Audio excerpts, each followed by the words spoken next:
March 5. புனித சிலுவை John Joseph. Italy நாட்டில் நேபிள்ஸ் நகரில் செல்வ செழிப்புமிக்க குடும்பத்தில் கிபி 1654 ஆகஸ்ட் 15ஆம் நாள் பிறந்தார் சிலுவை ஜான் ஜோசப்.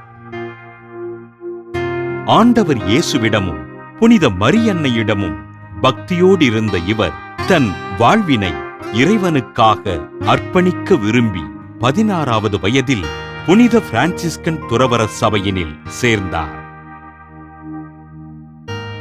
ஒரு நாளைக்கு 3 மணி நேரம் மட்டுமே உறங்கும் அருட்சகோதரர் ஜான் ஜோசப் மற்ற நேரங்களை ஜெபத்தில் செலவிட்டு இறைவனின் அன்பினை சுவைத்தார்.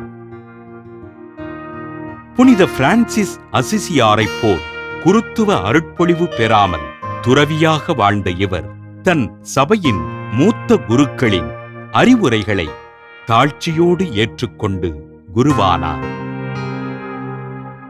தாழ்ச்சியிலும் கீழ்ப்படிதலிலும் சிறந்து விளங்கிய அருட்தந்தை ஜான் ஜோசப் திருத்தந்தை 11ஆம் கிளமெண்டினால் கிபி 18ஆம் நூற்றாண்டின் தொடக்கத்தில் நேபிள்ஸ் மறைமாநில தலைவராக நியமனம் செய்யப்பட்டார்.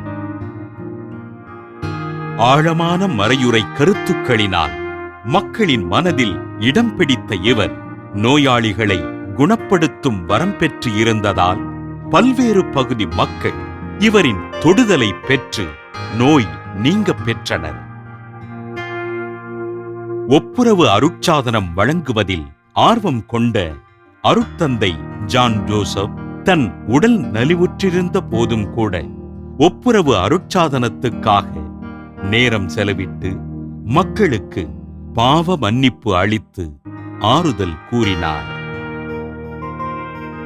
ஆண்டவரிடம் உறுதியான விசுவாசம் கொண்டு புனித பிரான்சிஸ்கன் சபைக்காகவும் நேபிள்ஸ் நகர மக்களுக்காகவும் உழைத்த அருட்தந்தை ஜான் ஜோசப் 1734ஆம் ஆண்டு மார்ச் 5ஆம் நாள் விண்ணக பிறப்படைந்தார்.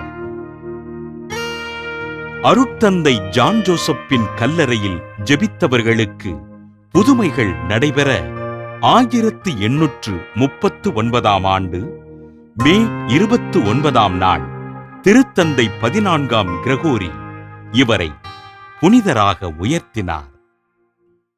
புனித சிலுவை ஜான் ஜோசப் திருவிழாவினை கொண்டாடுகின்ற நாம் இவ்வுலகில் தாழ்ச்சி, இரக்கம், பொறுமை, மனித மாண்பு போன்ற பண்புகள் மலர ஜெபிப்போம்.